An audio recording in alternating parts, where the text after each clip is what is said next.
अस्सलाम वालेकुम dear students, how are today? You will be fine, I hope so. आज हम बात करेंगे एक और इम्पोर्टेंट लेक्चर की जिसका नाम है इलेक्ट्रॉन एफिनिटी।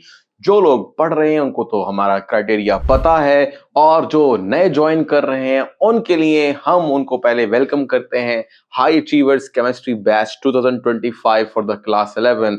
और आज लेक्चर है 6, ठीक है जी। और साथ साथ आपको लेक्चर मिलते चले जाएंगे, जल्दी जल्दी सिलेबस एंड करेंगे। चैनल को सब्सक्राइब जरूर कर लीजिएगा ताकि आपको नया लेक्चर वक्त पर मिल सके। तो चलते हैं आज के लेक्चर की तरफ और देखते हैं कि क्या है जी बहुत ही अहम। तो आज जैसे कि मैंने बताया हम पढ़ेंगे इलेक्ट्रॉन एफिनिटी के बारे में और इस पीरियोडिक टेबल में इसकी वेरिएशन कैसे है, ठीक है जी। तो चलते हैं समझते हैं क्या लिखा है। सबसे पहले जिक्र करेंगे what is electron affinity. Electron affinity के बारे में जो बिल्कुल बेसिक नॉलेज है वो आपको अपनी लास्ट क्लासेस में 9th में या 10th में मिला होगा, ठीक है। आप भूल गए हैं तो दोबारा से रिवाइज कर देते हैं, लेकिन हमारी बुक में इससे थोड़ा सा आगे लेके जाया गया है मामला। तो बहरहाल बात ये कहता है electron affinity is the energy change when an electron is added to a gaseous atom to form a gaseous ion under standard conditions, ठीक है जी। अब इस चीज को समझना कैसे है, ये क्या कहना चाह रहा है। तो अगर आपने आयनाइजेशन एनर्जी वाला लेक्चर देखा है तो थोड़ा सा उसका उलट करना है। जैसे मिसाल के तौर पर मैं आपको दोनों ही यहां पर समझाता हूं। आप तसव्वुर कर लो कि ये आपके पास एक न्यूक्लियस है और यहां पर आपके पास एक वैलेंस शेल है। शेल कितने भी हों लेकिन वैलेंस शेल को आपने यहां पर कंसीडर करना है। तो ये आपके पास एक न्यूक्लियस और यहां आपके पास एक इलेक्ट्रॉन, एक भी हो सकता है, दो भी हो सकते हैं, ज्यादा भी हो सकते हैं। फिलहाल एक इलेक्ट्रॉन के बारे में मामला दर्ज करते हैं। देखो सपोज करो कि अगर हम आयनाइजेशन एनर्जी का जिक्र कर रहे थे तो उस वक्त कुछ यूं था कि एनर्जी दी जा रही थी, ठीक है, और इलेक्ट्रॉन निकल रहा था। तो ये थी आयनाइजेशन एनर्जी के बारे में। लेकिन आज हम उलट करेंगे। आज हम क्या करेंगे कि सपोज करो आपके पास एक इलेक्ट्रॉन है, ये इलेक्ट्रॉन दूर है। दूर से मुराद ये है कि ये इलेक्ट्रॉन अभी इस एटम का हिस्सा नहीं है और न्यूक्लियस पर इसकी कोई गिरफ्त नहीं है। तो अब ये इलेक्ट्रॉन हमें दाखिल करना है एक आइसोलेटेड गैसियस एटम के अंदर। आइसोलेटेड का मतलब यही है कि आपको एटम आजाद हालत में लेना है ताकि उस एटम में जाने वाले इलेक्ट्रॉन से निकलने वाली एनर्जी या जाने पर इलेक्ट्रॉन से निकलने वाली एनर्जी ही हमें समझ में आए। अदरवाइज अगर एटम आपस में जुड़े हुए होंगे, एटम का एक कंबाइंड सिस्टम होगा, तो एनर्जी अंदर ही एटम्स के अंदर कंज्यूम हो सकती है to break the different bondings, ठीक है जी, या फिर to only destabilize the system, but it can not be observe. तो इसलिए सही ऑब्जर्वेशन के लिए, सही मालूमात के लिए एटम को आजाद होना जरूरी है। तो अब क्या करेंगे, अब ये वाला इलेक्ट्रॉन अंदर दाखिल होगा और एनर्जी बाहर की जानिब निकलेगी। अब आपको कुछ दो बातें समझ में आई क्या? एक तो एनर्जी इज इवॉल्व और सेकंड इलेक्ट्रॉन इज एडेड। तो यही बात हमने अपनी डेफिनेशन में की है। अगर आप गौर से देखो तो क्या लिखता है, the electron affinity is the energy change. ये वो एनर्जी की तब्दीली है जो कि कब हो रही है, एन इलेक्ट्रॉन इज एडेड, जब इलेक्ट्रॉन को दाखिल किया गया है। कहां पर? एक गैसियस एटम के अंदर। क्या करने के लिए? To form a gaseous ion. ये वाली बात मैंने आपको लास्ट टाइम भी समझाई थी कि इलेक्ट्रॉन जो होता है वो दाखिल होता है और निकलता है। पॉजिटिव पार्ट यानी प्रोटॉन पर कोई इंपैक्ट नहीं आता है। अगर इलेक्ट्रॉन दाखिल कर दिया जाएगा तो नेगेटिव चार्ज बढ़ जाएगा, इसलिए अब वो एटम नेगेटिवली चार्ज्ड आयन कहलाएगा। और अगर इलेक्ट्रॉन निकल जाएंगे तो वो पॉजिटिव के बढ़ जाने की वजह से या पॉजिटिव चार्ज का इंपैक्ट बढ़ जाने की वजह से उस एटम पर पॉजिटिव चार्ज आएगा। तो नेगेटिव पॉजिटिव चार्ज असल में इलेक्ट्रॉन प्रोटॉन इंबैलेंस का नाम है। जितना ज्यादा इलेक्ट्रॉन निकल जाएंगे पॉजिटिव चार्ज ज्यादा नजर आएगा, और जितना इलेक्ट्रॉन दाखिल कर दिए जाएंगे उतना पॉजिटिव कम और नेगेटिव का इंपैक्ट ज्यादा होगा। तो ये इलेक्ट्रॉन प्रोटॉन इंबैलेंस की वजह से अब ये जो है एटम नहीं रहा, बल्कि अब ये क्या हो गया है, ये बन गया है आयन, ठीक है। इसके बारे में मजीद वजाहत देंगे, लेकिन ये था आपकी, समझ लीजिए, एक डेफिनेशन को कंप्लीट करने के लिए डायग्राम। अब चलते हैं हमारी बुक की वर्डिंग की तरफ कि बुक इलेक्ट्रॉन एफिनिटी को कैसे स्टार्ट करती है। अब देखो इसमें लिखा गया है नंबर 1 पर फर्स्ट इलेक्ट्रॉन एफिनिटी और फिर सेकंड इलेक्ट्रॉन एफिनिटी। थोड़ी सी बात समझ गए होंगे। अगर पहला इलेक्ट्रॉन दाखिल करोगे तो फर्स्ट इलेक्ट्रॉन एफिनिटी कहलाएगी, और अगर उसमें जिसमें आपने फर्स्ट इलेक्ट्रॉन दाखिल किया हुआ होगा उसमें सेकंड इलेक्ट्रॉन दाखिल करोगे तो फिर वो सेकंड इलेक्ट्रॉन एफिनिटी कहलाएगी।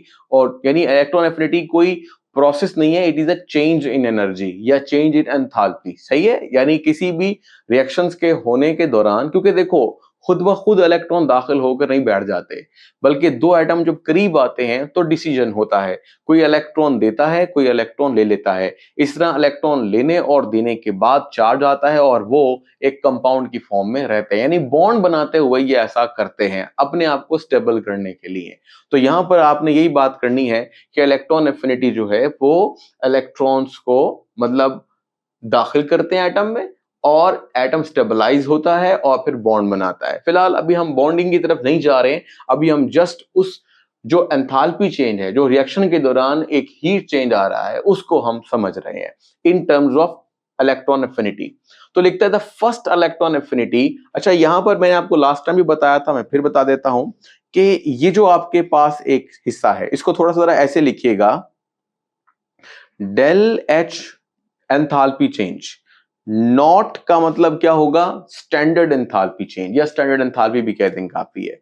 और ई ए से मुराद इलेक्ट्रॉन एफिनिटी, और फर्स्ट से मुराद क्या होगा, फर्स्ट इलेक्ट्रॉन एफिनिटी, या टू आ जाएगा तो सेकंड इलेक्ट्रॉन एफिनिटी। इस तरीके से आपको ये वाला जो सिंबल है फॉर द इलेक्ट्रॉन एफिनिटी इस्तेमाल करना है। सही है, तो इसके बाद वो लिखता है कि ये आपके पास इलेक्ट्रॉन एफिनिटी है, इज द एंथैल्पी, ये एक एंथैल्पी चेंज है। ठीक है, कैसे, involve when 1 mole of electrons are added. अब देखो यही बात इनर्शियल एनर्जी में थी और यही बात अब यहां पर आ रही है कि हम किसी एक एटम के अंदर, यानी अभी हम समझ रहे थे कि शायद एक एटम से जो एनर्जी मतलब निकलेगी या अब्सॉर्ब होगी वो कहलाएगी। नो, एक एटम से जो एंथैल्पी चेंज आता है या कह लो एनर्जी चेंज आता है वो इतना थोड़ा होता है कि it can not B observed. ठीक है, नहीं तो कितने एटम होने चाहिए, तो वो कहता है कि एटम्स होने चाहिए 1 मोल। 1 मोल का मतलब 1 Na, और 1 Na का मतलब 6.02 इंटू 10⁻23, यानी ये बहुत सारे एटम्स हैं, इतनी गिनती गिनना भी आपके लिए मुश्किल हो जाएगा। तो बात इतनी सी है कि तब इतने एटम्स क्या करेंगे, इलेक्ट्रॉन लेने पर जो एनर्जी निकालेंगे वो हम ऑब्जर्व करेंगे और वो ही हम यहाँ पर एज इलेक्ट्रॉन एफिनिटी लिखेंगे।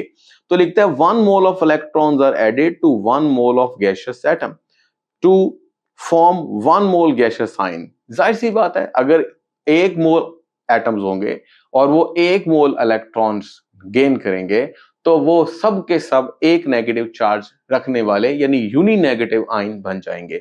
यूनी नेगेटिव आयन ही बोलते हैं या -1 चार्ज रखने वाले एटम्स को यूनी नेगेटिव आयन बोलते हैं। अच्छा जी, एट स्टैंडर्ड कंडीशंस, ये स्टैंडर्ड कंडीशन का जो वर्ड है ये बड़ा कीमती है। देखो भाई, मैंने अभी समझाया, अगर तो आप ये वाला नॉट नहीं लगाते हो तो ये हो जाएगा विदाउट स्टैंडर्ड कंडीशन, और अगर ये वाला नॉट जैसे मैंने लगाया हुआ है अगर आप लगा देते हो तो इसका मतलब ये है कि जो हम मालूम कर रहे हैं एनर्जी चेंज वो स्टैंडर्ड कंडीशंस पर है। ठीक है, तो हमारी बुक जो है ज्यादातर स्टैंडर्ड का वर्ड इस्तेमाल नहीं करती, बट डेल एच का लिखने का मकसद ही स्टैंडर्ड कंडीशन पर काम करने का है।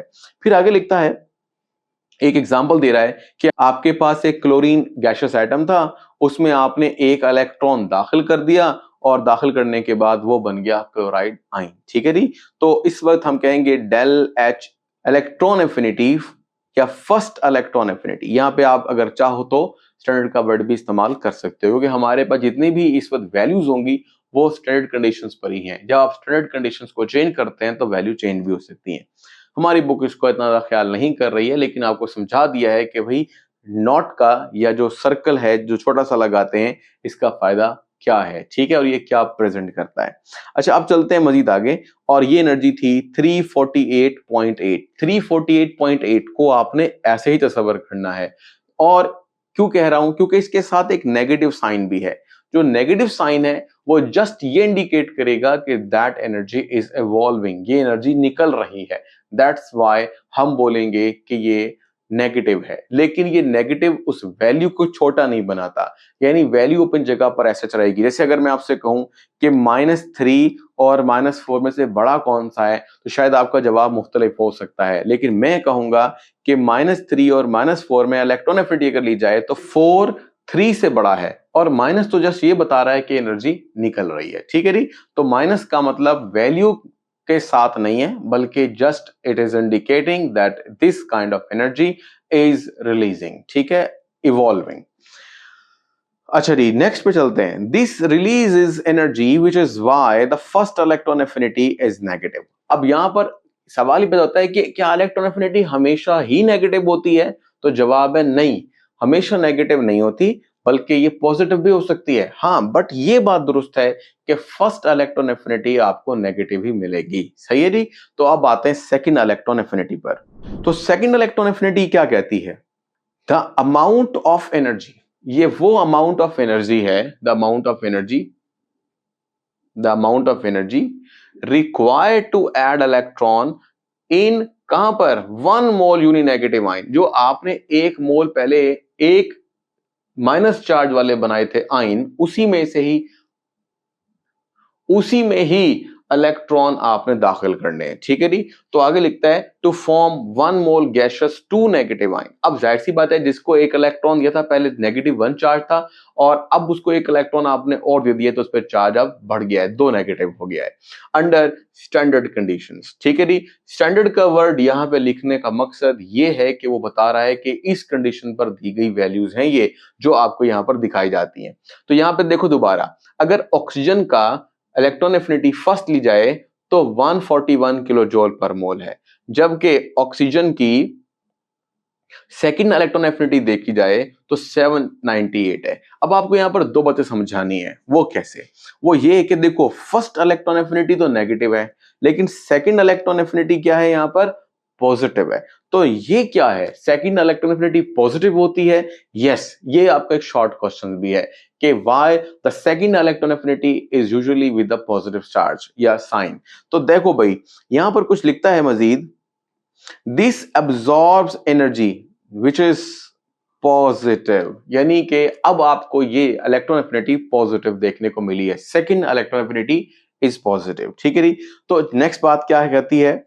नेक्स्ट बात वो कहता है कि नेट एंथैल्पी चेंज देखते हैं ऑक्सीजन के अंदर। देखो, हर कोई एलिमेंट या atom of element 2 electron gain नहीं करता, सिर्फ कोई एक करता है, कोई 2 करता है वैलेंसी के एतबार से, और कोई 3 भी कर सकता है, ठीक है, मैक्सिमम 3 तक करते हैं, और चौथा है तो फिर शेयर करते हैं। देखो भाई, इसमें क्या लिखता है? टू फॉर्म O2 नेगेटिव, अगर ऐसा बनना है तो हमें ऐड करना पड़ेगा बोथ इलेक्ट्रॉन एफिनिटी को आपस में। देखो भाई, वो कैसे? जो फर्स्ट इलेक्ट्रॉन एफिनिटी थी वो थी -141, उसमें हमने जमा किया क्या? +798 को, तो टोटल बना 657। ये आपको इलेक्ट्रॉन एफिनिटी या नेट इलेक्ट्रॉन एफिनिटीज काउंट करके बताई जा रही है। ये अपने दिमाग में रखना कि कैसे इसको काउंट करना है, ठीक है। ये दरमियान में जो पॉजिटिव है, it is just to add, but इनकी जो साइन है नेगेटिव और पॉजिटिव, वो जरूर लगाइएगा। The net enthalpy is positive meaning energy is absorbed. देखा, यानी कि अगर आप ऑक्सीजन को 2 नेगेटिव चार्ज की तरफ लेके जाओगे तो आप ये देखोगे टोटल जो एनर्जी चेंज आया है वो इस तरह नहीं आया कि एनर्जी क्या हुई है, निकल रही है, बल्कि एनर्जी आपको लगेगा एब्सॉर्ब हो रही है। But there are two processes. In first electron affinity the energy is evolving, in second electron affinity the energy is absorbing, but overall energy change is just like that this process is endothermic, यानी energy absorb हो गई है, ठीक है जी। तो endo और exothermic भी यहां पर आप ऐड कर सकते हो।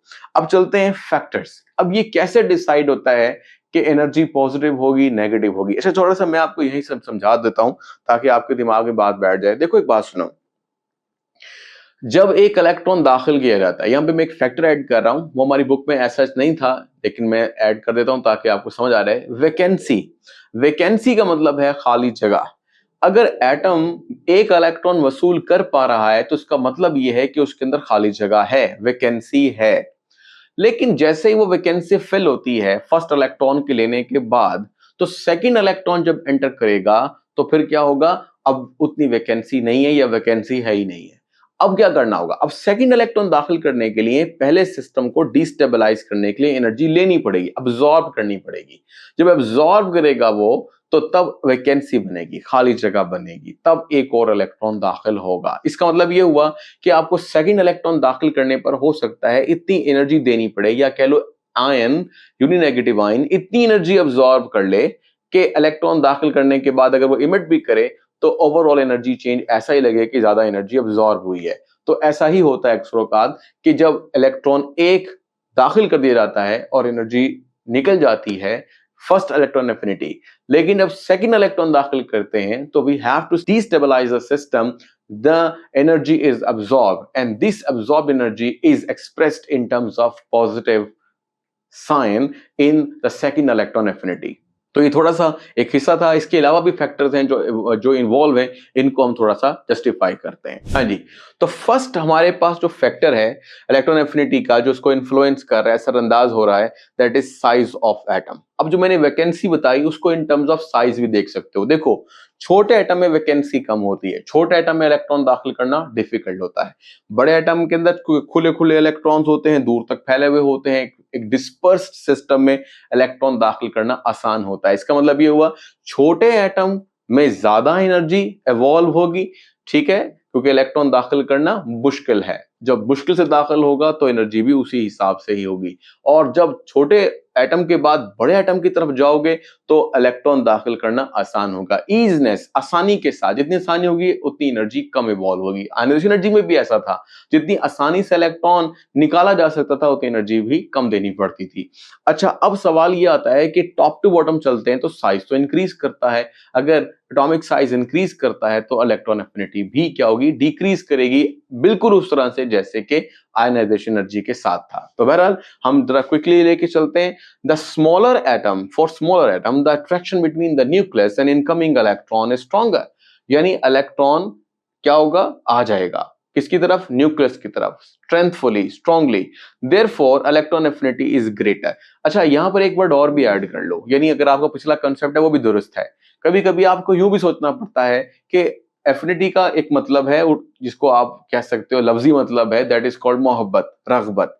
तो जितनी ज्यादा इलेक्ट्रॉन को खींचने की ताकत होगी, आप उस एटम के लिए एफिनिटी को ज्यादा तस्वर भी कर सकते हो, क्योंकि छोटे एटम के अंदर क्या होता है, इलेक्ट्रॉन काफी करीब होते हैं न्यूक्लियस के, और जो इलेक्ट्रॉन जो आ रहा है उसके लिए न्यूक्लियस अट्रैक्शन ज्यादा शो कर सकता है, क्योंकि अभी डिस्पर्स सिस्टम नहीं है। तो जल्दी इलेक्ट्रॉन खींचना, ज्यादा इलेक्ट्रॉन खींचना, ज्यादा मोहब्बत दिखाना, ये भी बेहतर है। बट ये कॉन्सेप्ट आपकी जो एनर्जी है, ये एनर्जी की वैल्यूज हैं, उनको अच्छी तरह से डिस्कस नहीं कर पाएगा। ये जब आप इसे सोचोगे तो आपको जो वैकेंसी है वो ज्यादा अच्छा समझा पाएगी कुछ जगहों पर, और कुछ जगहों पर ये कॉन्सेप्ट भी। अच्छा, बहरहाल आगे चलते हैं, क्योंकि देखो ये जो इसका ट्रेंड होता है ना वो बहुत अच्छा नहीं है इलेक्ट्रॉन एफिनिटी का। इतना left to right, top to bottom बहुत अच्छा नहीं है कि ग्रेजुअली कितना बढ़ेगा या घटेगा। बट ये कि ये चंद एक्सप्लेनेशंस हैं और 7 फैक्टर्स हैं जो आपको डिसाइड करवाएंगे कि why there is anomalous behaviour, why there is deviation, why को हटकर आ रहा है जवाब, ठीक है। तो ये फैक्टर्स डिसाइड करते हैं। Therefore electron affinity is greater, nuclear charge जो कि ज्यादा कहां पर होता है, बीएड में देखने को मिलता है, effective nuclear charge. The higher the nuclear charge the stronger attraction for the addition, ठीक है। The higher the nuclear charge, भाई ज्यादा न्यूक्लियस जितना ताकतवर होगा वो इलेक्ट्रॉन को अपनी तरफ खींचेगा, तो ठीक है। Therefore electron affinity increases. Last में आता है इलेक्ट्रॉनिक कॉन्फ़िगरेशन। ये क्या कहता है, ये कहता है atom with half filled or fully filled electron subshell are more stable। ये बात अभी पिछले टॉपिक में भी हुई आयनाइजेशन एनर्जी में भी, कि अगर फुल फिल्ड ऑर्बिटल होंगे और या हाफ फिल्ड ऑर्बिटल होंगे। ऑक्सीजन और नाइट्रोजन की एग्जांपल थी। नाइट्रोजन के जो पी के इलेक्ट्रॉन्स थे वो सारे हाफ फिल्ड थे, जिसकी वजह से नाइट्रोजन से इलेक्ट्रॉन निकालना मुश्किल है। इसी तरह नाइट्रोजन में इलेक्ट्रॉन डालना भी मुश्किल है एज कंपेयर टू ऑक्सीजन। क्यों? क्योंकि ऑक्सीजन के जो पी ऑर्बिटल्स थे उसमें ना तो सारे इलेक्ट्रॉन हाफ फिल्ड थे ना ही फुल फिल्ड थे, इसलिए वो थोड़ा सा लेस स्टेबल था। यानी नाइट्रोजन से इलेक्ट्रॉन निकालना भी मुश्किल है, उसमें इलेक्ट्रॉन डालना भी मुश्किल है, क्योंकि ये मोर स्टेबल है एज कंपेयर टू ऑक्सीजन, ठीक है। तो जो लास्ट लेक्चर ले चुके हैं रेलेवेंसी मैंने बना दी है इलेक्ट्रॉन एफिनिटी की, लेकिन अदरवाइज अगर आपको फिलहाल वो टॉपिक समझ नहीं आया ज्यादा या आपने पढ़ा ही नहीं है, तो बस अब आप यही समझ लो कि अगर हाफ फिल्ड ऑर्बिटल होंगे, मतलब एटम के लास्ट शेल में जो इलेक्ट्रॉन की फिलिंग है वो कुछ इस तरह से हो रही है कि वो कंप्लीट मौजूद है, जैसे कि नोबल गैसेस में कंप्लीटली फिल्ड होते हैं, तो वो इलेक्ट्रॉन ना देते हैं ना इलेक्ट्रॉन लेते हैं। तो atoms with half filled or full filled electron subshells are more stable and less eager, उन्हें शौक नहीं है to add additional electrons। यानी 100 बातों की एक बात, जो ज्यादा स्टेबल होगा वो इलेक्ट्रॉन ना लेता है ना इलेक्ट्रॉन जल्दी से देता है। ठीक है जी, इसकी मिसाल लेते हैं कुछ। वही मिसाल जो लास्ट में दी थी वही दोबारा से आ रही है। देखो इसमें क्या लिखता है, इसमें लिखता है नाइट्रोजन की एटॉमिक कॉन्फ़िगरेशन NH2 NP3 है। NP3 का मतलब P में कुल 6 इलेक्ट्रॉन आ सकते हैं, पर ये 3 यानी हाफ फिल्ड है। एंड द फास्फोरस 3s2n3p3 है। ये नाइट्रोजन के पास फास्फोरस की एग्जांपल इसलिए दी गई क्योंकि ये दोनों एक ही सेम ग्रुप में है, इनकी एटॉमिक कॉन्फ़िगरेशन भी सेम है, बस फर्क ये है कि एक दूसरे पीरियड में है तो 2p2 और 2p3, एक तीसरे पीरियड में है तो 3s2 3p3, same to same configuration है। हैव लोअर इलेक्ट्रॉन एफिनिटी, ये जल्दी से इलेक्ट्रॉन नहीं लेते हैं, क्यों? क्योंकि इनके पास जो p है वो हाफ फिल्ड है, मोर स्टेबल है, and it is not eager, ये भूखा नहीं है कि वो इलेक्ट्रॉन लेता फिरे। ठीक है, ये नहीं कि वो कभी लेगा नहीं, ले सकता है, लेकिन उसके लिए आपको ज्यादा डिस्टेबलाइजेशन की तरफ जाना पड़ेगा। और नोबल गैसेस जिनके Np6, P में मैंने कहा मैक्सिमम 6 इलेक्ट्रॉन आ सकते हैं, तो P भी क्या है, फुल फिल्ड है, तो दो बातें समझाई गई हैं। यहाँ पे हाफ फिल्ड दिखाया गया है नाइट्रोजन फॉस्फोरस में, और नोबल गैसेस के अंदर 6 कहकर फुल फिल्ड दिखाया गया है। तो ये भी वो लिखता है do not normally attract additional electron. ठीक है, this shows a positive electron affinity, यानी अगर कोई पहले से स्टेबल है तो उसमें इलेक्ट्रॉन अगर आप जबरदस्ती दाखिल कर देते हो तो उसकी इलेक्ट्रॉन एफिनिटी आपको पॉजिटिव दिखेगी। ठीक है, और इलेक्ट्रॉन देखो, जो जो चीज एनर्जी लेकर, यानी जो रिएक्शन एनर्जी लेकर होता है वो आमतौर पर नॉन स्पॉन्टेनियस होता है। ये अगर आप लोगों ने लास्ट टाइम पढ़ा है, तो नॉन स्पॉन्टेनियस रिएक्शन हमारी कायनात में खुद ब खुद ज्यादा नहीं हो रहे हैं। इसका मतलब यही है कि वो रिएक्शन खुद ब खुद होते हैं, इजी होते हैं, स्टेबिलिटी की तरफ जाते हैं, जो अपनी एनर्जी को कम करते हैं, बाहर निकालते हैं। तो जब आपको किसी भी एटम की इलेक्ट्रॉन एफिनिटी लगे कि वो निकाली जा रही है एनर्जी की शक्ल में, एनर्जी चेंज ऐसा आ रहा है कि एनर्जी निकली है, तो इसका मतलब है कि वो सिस्टम स्टेबिलिटी की तरफ गया है। वो पहले ज्यादा स्टेबल नहीं था, अब स्टेबल है। और जब आपको इलेक्ट्रॉन एफिनिटी पॉजिटिव दिख रही हो ज्यादा, फर्स्ट इलेक्ट्रॉन एफिनिटी स्पेशली, तो फिर क्या हो, वो इसमें ही होगी नोबल गैसेस के अंदर। तो इसका मतलब है कि सिस्टम पहले से स्टेबल था और अब उसको तो इलेक्ट्रॉन की जरूरत ही नहीं थी, तो आपने उसको डिस्टेबलाइज करने के लिए एनर्जी दी, और इस तरीके से वो आपको पॉजिटिव या एंडोथर्मिक दिखती है। ठीक है जी, तो इसके बाद हम चलते हैं पीरियोडिक ट्रेंड इन इलेक्ट्रॉन एफिनिटी। जिन लोगों ने लास्ट लेक्चर लिया था आयोनाइजेशन एनर्जी का, वही ट्रेंड है, वही उसी तरीके से डिस्कस करने हैं, बस फर्क थोड़ा थोड़ा सा अगर हम वर्डिंग में देखें तो देख लेते हैं।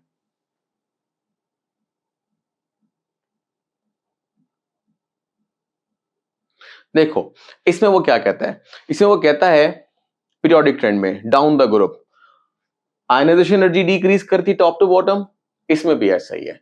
तो इलेक्ट्रॉन एफिनिटी डिक्रीजेस, क्यों? Due to increase in atomic size, जितना साइज बढ़ जाएगा इलेक्ट्रॉन दाखिल करना आसान हो जाएगा, वैकेंसी ज्यादा हो जाएगी। ठीक है, तो इजीनेस है, आसानी है इलेक्ट्रॉन के दाखिल करने में, तो इलेक्ट्रॉन एफिनिटी भी कम देखने को मिलेगी। और इसको किताब की वर्डिंग में समझो तो समझो कि पहले से ही इलेक्ट्रॉन मौजूद हैं, न्यूक्लियस को ज्यादा मोहब्बत नहीं है इलेक्ट्रॉन से, ऑलरेडी बहुत ज्यादा है, तो इसलिए इलेक्ट्रॉन एफिनिटी कम। तो ये वाला कॉन्सेप्ट भी देखा जा सकता है, यानी कि electrons are less likely to attract the more electron as it has already more electrons. So less affinity less love. ठीक है जी, उसके बाद इसकी थोड़ा सा एक जगह दिखाया है कि देखो भाई, अगर आप फ्लोरीन और क्लोरीन को देखो, ये बड़ी जबरदस्त चीज है। अगर हम एक पीरियड को देखें तो सबसे ऊपर क्या होता है, फ्लोरीन, फिर क्लोरीन, फिर ब्रोमीन, फिर आयोडीन, यानी कि ऐसे ग्रुप चलता है। और मैंने आपसे क्या कहा है कि टॉप टू बॉटम चलते हुए जो इलेक्ट्रॉन एफिनिटी है वो घट जाती है। लेकिन एक चीज और मैं दिखा दूं कि फ्लोरीन की इलेक्ट्रॉन एफिनिटी क्लोरीन से कम है, हालांकि फ्लोरीन की ज्यादा होनी चाहिए। तो ये भी आपके पास एक शॉर्ट क्वेश्चन आ जाता है, why the electron affinity of chlorine is more than the fluorine। ठीक है, it is a anomalous behavior, ये एक वेरिएशन है ट्रेंड के अंदर। तो इसका रीजन भी देते हैं, लेकिन अभी आप फिलहाल ये एमसीक्यू के तौर पे याद रखो, क्योंकि आप लोग गलती करोगे। क्या गलती करोगे? आप वही लिखोगे अगर ऑर्डर आ जाता है फ्लोरीन, क्लोरीन, ब्रोमीन, आयोडीन, अगर आपको नॉर्मल ट्रेंड पता है तो, अगर आपको ये बिहेवियर नहीं पता। अच्छा, इसकी रीजन वही पुरानी वाली है। मतलब आप सोचो कि फ्लोरीन इज, इसका जवाब सुनो, पहले सवाल सुनो। सवाल ये कि why fluorine has less electron affinity. तो जवाब वो है कि it is of very small size, यानी fluorine has very small size. Very small size का मतलब है जो इसके पास इलेक्ट्रॉन है उन्होंने न्यूक्लियस को टाइटली शील्ड कर लिया है, और आने वाले बाहर वाले इलेक्ट्रॉन के लिए क्या है, इतनी आसानी, या कह लो आसानी नहीं है, या यूं कह लो कि उसकी रगबत फ्लोरीन के न्यूक्लियस के साथ नहीं है। तो fluorine has less electron affinity. ठीक है जी, ऐसे भी सोच सकते हो। तो समझ में आया? यानी इसका जवाब क्या लिखना है? Fluorine has very small size, it has no vacancy, and it has not a stronger attraction for incoming electron. ठीक है जी, तो ऐसे भी बोल सकते हो। लेकिन इसमें और फैक्टर भी ऐड किए जा सकते हैं। लेकिन फ्लोरीन और क्लोरीन के दरमियान कोई बड़ा गैप नहीं आएगा, थोड़ा ही गैप रहेगा। ठीक है, तो ये थोड़ा सा मैंने आपको इसमें समझा दिया। इसके अलावा भी आप बात कर सकते हो। देखो, ये जो मैंने आपको जवाब दिया ना, ये बहुत ज्यादा प्रोमिनेंटली लिखा जाता है कि fluorine has very small size. ठीक है, लेकिन मेरे पास इसकी अच्छी एक्सप्लेनेशन भी है। ठीक है, कि फ्लोरीन क्यों क्लोरीन के साथ जो है वो डिफरेंट होता है। तो फिलहाल अभी जितना बताया बुक के हिसाब से समझा दिया, इतना काफी है। लेकिन जैसे हम जब पढ़ेंगे एंट्री टेस्ट वगैरह के बारे में, तो फिर हम इसको मजीद भी पढ़ेंगे, क्योंकि इस तरह के ट्रेंड हमें पीरियोडिक टेबल में और दूसरे ग्रुप में भी देखने को मिलते हैं। यानी very small size changes the normal trends. ठीक है, तो very small size changes the normal trends, ये बड़ी अहम फिक्रा रहेगा। ये इंशाल्लाह फिर कभी डील करेंगे आहिस्ता आहिस्ता करके। अच्छा जी, अब चलते हैं अगली बात। अगली बात क्या कहता है? Across the period electron affinity generally increases. Electron affinity generally increases because more negative due to, देखो एक बात सुनो, ये लफ्ज लिख रहा है become more negative। आप कहोगे सर जो वैल्यू अगर हम मैथमेटिक्स में पढ़ते हैं मोर नेगेटिव होता है, इट मींस दैट वो तो छोटा हो गया है। तो मैं आपको इसलिए पहले समझा कर आया था कि यहां पर -3 छोटा है और -4 बड़ा है, क्योंकि माइनस उस वैल्यू के साथ नहीं अटैच्ड, बल्कि minus shows the change in enthalpy. यानी वो चेंज कैसा आ रहा है, नेगेटिव आ रहा है, पॉजिटिव आ रहा है, एंडो आ रहा है, एक्सो आ रहा है। दो नेगेटिव जो है ना shows different thing, but values को आपने वैल्यू के एतबार से लेना है। जो 3 है वो छोटा है, 4 है वो बड़ा है। ठीक है, जैसे मिसाल के तौर पर मैं आपको समझाता हूं भी आगे चलकर, लेकिन फिलहाल वर्डिंग पूरी कर लें। Become more negative due to increase in nuclear charge and decrease atomic radius. ठीक है जी, तो पीरियड में चलो तो एटॉमिक साइज घटता जाता है, और छोटे एटम में इलेक्ट्रॉन दाखिल करना डिफिकल्ट हो जाता है। That's why more electron affinity. ठीक है जी, तो ये बात लिखा। आखिर में लिखता है this happens until the group reaches the noble gases. और ये इतनी बढ़ते बढ़ते साइज घटते घटते और इलेक्ट्रॉन एफिनिटी बढ़ते बढ़ते इतनी बढ़ जाती है, जो मैक्सिमम होती है वो किसकी होती है? नोबल गैसेस की। इसी तरह से आयनाइजेशन एनर्जी के बारे में भी हमने सेम वर्डिंग कही थी, which do not attract additional electron. क्योंकि नोबल गैसेस नोबल हैं, इनर्ट है, रिएक्ट नहीं करती हैं, इलेक्ट्रॉन लेती देती नहीं है। दैट्स व्हाई हमने कहा कि अगर उनसे इलेक्ट्रॉन लिए या दिए जाएं उनको, तो इट बिकम्स मोर डिफिकल्ट। ठीक है जी, तो देखो मिसाल के तौर पर हम जरा इसको मुकम्मल कर लें। फ्लोरीन और क्लोरीन का तस्करा किया हमने। ठीक है, इसको दोबारा देखो। देखो कितना फर्क है, छोटा सा फर्क नजर आ रहा है आपको। ये है जी 328 और ये है 349। अब 328 माइनस में देखा जाए और 349 माइनस में देखा जाए तो 349 छोटा होगा। ठीक है, लेकिन हमने कहा मैथमेटिक्स वाला चक्कर नहीं है यहाँ पे कोई। 328 छोटा है, 349 बड़ा है। क्लोरीन की इलेक्ट्रॉन एफिनिटी ज्यादा है किससे? फ्लोरीन से। ज्यादा फर्क नहीं है, 328 349 बड़ा फर्क नहीं होता। लेकिन आगे देखा जाए तो अगर आप यहां चलते हो कि ये आपको एक नॉर्मल ट्रेंड देखने को मिलेगा,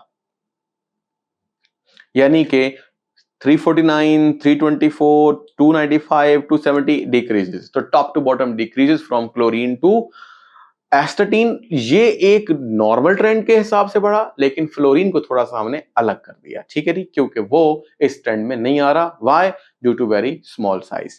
ठीक है जी, इसी तरह से अगर आप लिथियम टू सोडियम चलते हो तो यहां भी आपको ये ट्रेंड देखने को मिलेगा। मतलब अगर आप उसको ये कहते हो कि वो डिक्रीज कर रहा है, देखते हैं 60, 53, 48, 47 और 46।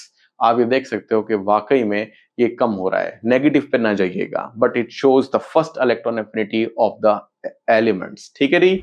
तो ये था जी हमारे पास आज का लेक्चर। उम्मीद है समझ में आ गई होगी। कोई बात समझ नहीं आती तो मैं हमेशा कहता हूं कि आप कमेंट बॉक्स में जरूर राइट कीजिएगा, उसको हम सीधा कर लेंगे। और आपस में भी गपशप कर सकते हो, क्योंकि जितना ज्यादा ब्रेनस्टॉर्म करोगे, सवालात पैदा करोगे, उतना ही आपको जवाब मिलेगा। ठीक है, और आपको फायदा ही होगा।